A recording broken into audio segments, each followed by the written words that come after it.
This is Hidden Killers Week in Review. A look back at the most prolific stories of the week. This is Hidden Killers Live with Tony Brueski, Stacey Cole, and Todd Michaels.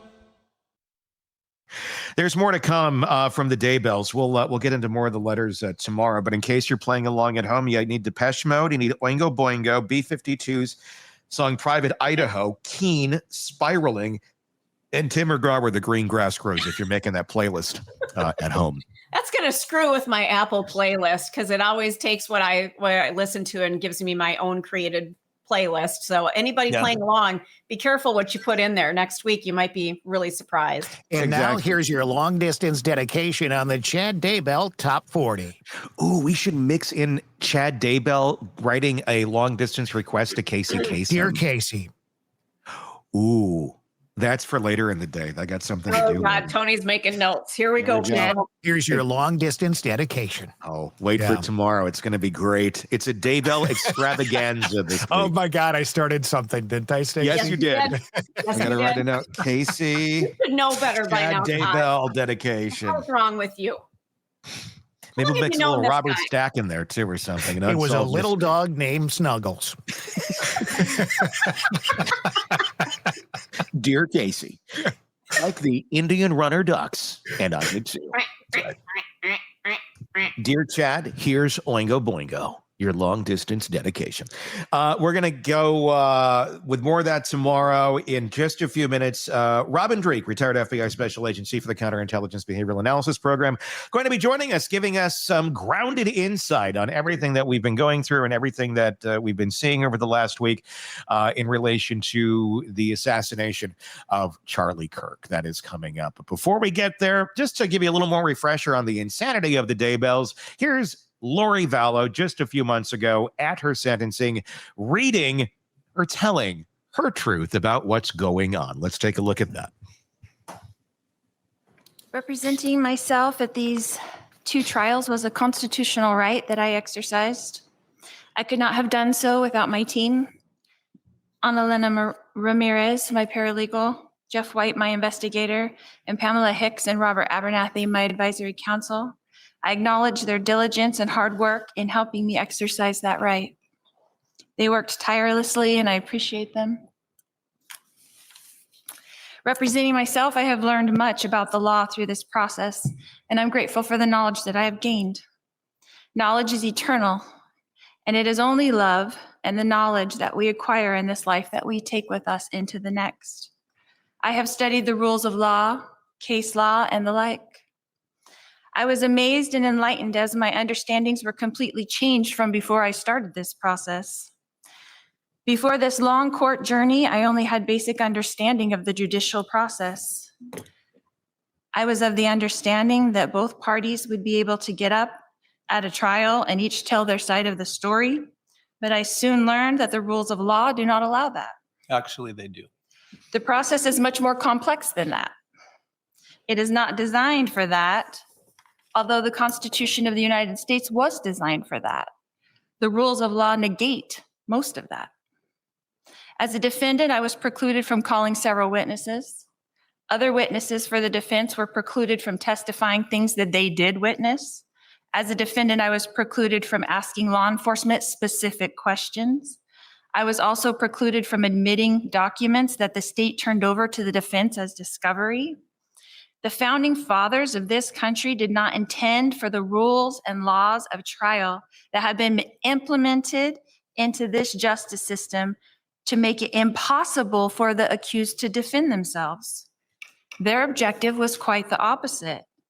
They advocated for a fair and impartial and speedy trial. It was never their intention for people to be sitting in jail for years and years waiting to be tried while the state continues to try to gather new evidence against them. This is what our unjustice system has become. Men and women sitting in jail for years and waiting to be heard. The constitutional right of life, liberty, and the pursuit of happiness thwarted. My case is not unique. There are many here in Maricopa County that have been in jail almost 10 years waiting to be tried. The conditions of this jail are not for long-term confinement. You do not have access to direct medical care. You do not have access to proper nutrition. You do not have access to sunlight. You do not have access to decent dental care. In fact, when you have been in Maricopa County Jail for 1 year, they come to your door and offer you a vitamin D supplement because you have not been in the sun in a year. Imagine this for years. It is inhumane. The state of Arizona, according to the laws, since I am a prisoner from another state, only had 90 days in which to give me 2 speedy trials. That's 3 months. I arrived here at MCSO on November 30th, 2023. That is over a year and a half, 20 months specifically. That is over 6 times the amount of time it should have taken for me to have these 2 trials. But Arizona leaves this law up to the judge's discretion, and the judge has the power to extend your trial at his will. Even though the 6th and 14th Amendment of the Constitution of the United States proclaims otherwise. 98% of all cases in Maricopa County end in plea deals where the accused plead guilty. And I'll tell you why. It's so miserable in that jail that they plead guilty so they can go to the prison and have decent food, decent sunlight, and a chance to live. 2% of all cases in Maricopa County that actually do go to trial, of all the cases that actually do go to trial, only 0.2 end in acquittal. That is 1 out of 1,200 people who go to trial go home. That's actually not the correct stat. Is that a system designed to convict you? The rules of law governing trial assure that. As you witnessed in my 2 cases, the judge supports the state to achieve this outcome. So here we are. The state of Arizona has accomplished its intention. 1, to extradite me from Idaho. 2, to convict me. And 3, to add to my ledger of lifetimes. The state used countless taxpayers' money to transport me, house me, millions of dollars to wrongly convict me on 2 charges that they made sure judicially that I could not defend myself against. I know political aspirations, raises, and job promotions were at stake. So congratulations. I was convicted in the media long before I went to trial. We all know that there was no way for me to come to Arizona and get a fair, impartial, or speedy trial. And now that fact has been proven. The state of Arizona brought me here when I was already serving 5 life sentences. Now I will serve 7 life sentences. Will that be enough? Will that be enough? I want everyone to know that I mourn with all of you. I am sorry for your pain. Losing those close to you is painful, and I acknowledge all of the pain, and I do empathize. I feel it too. If I was accountable for these crimes, I would acknowledge it, and I would let you know how sorry I was. But I have witnessed for myself what it is like to leave this mortal existence and return home when I temporarily died in the hospital giving birth to my daughter, Tylee. When our spirit leaves our body and we return to the pure energy state in the spirit world, we immediately no longer feel hate, anger, envy, or resentment. I promise you. We come to earth to experience these emotions, but these emotions are immediately replaced by a blissful, heightened sense of peace, love, joy, and well-being. The moment our spirit leaves our body, we feel more alive than we ever did on earth. And we have deep empathy for those we have left behind. We do not want our loved ones to grieve or be sad. We know that they will because that's a mortal experience, but they come to comfort us. We immediately know the minute you leave your body, you are aware of who you are why you came to earth, and that we will all be together again soon, and that this separation is only temporary. All of the cares and pressures and problems immediately melt away. And after comforting our loved ones, we move on with our eternal life, continuing to pursue knowledge and wisdom and understanding in eternal progression. Heaven is a very busy and happy place where everyone is engaged in projects that they love to do. That includes Joshua, that includes Tylee, that includes Tammy, that includes Charles. No one there, none of these people are seeking revenge or justice. So although we miss our loved ones, and I do too, I assure you that they are busy and happy and peaceful. I have felt the kind of contentment that they feel now, and I try to duplicate that here.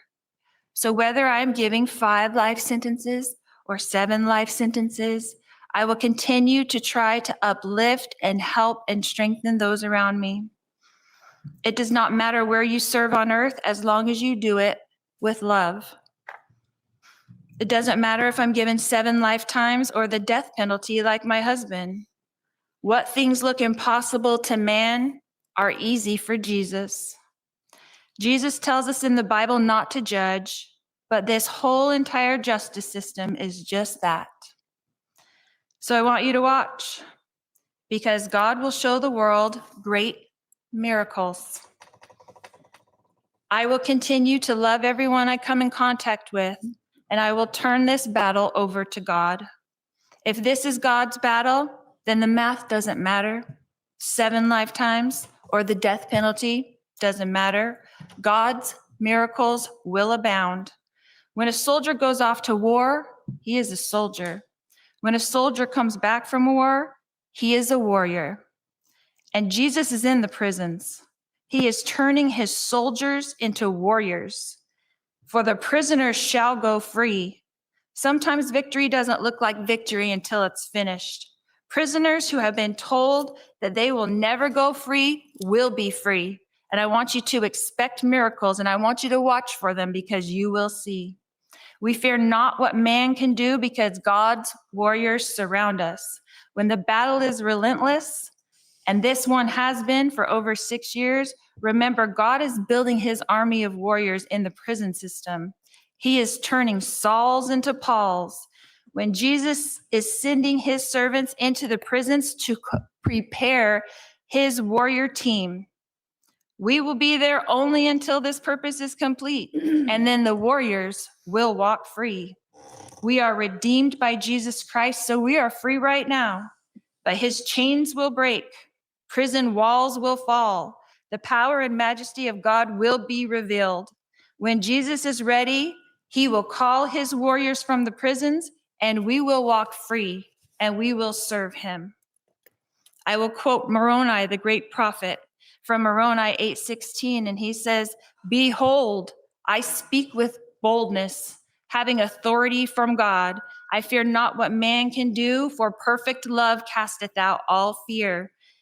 And in Ether, Moroni says, "And now, if I have no authority for these things, judge ye. For ye shall know that I have authority when ye shall see me, and we shall stand before God at the last day." Want more on this case and others? Then press subscribe now and don't miss a moment of true crime coverage from Tony Brueski and the Hidden Killers podcast.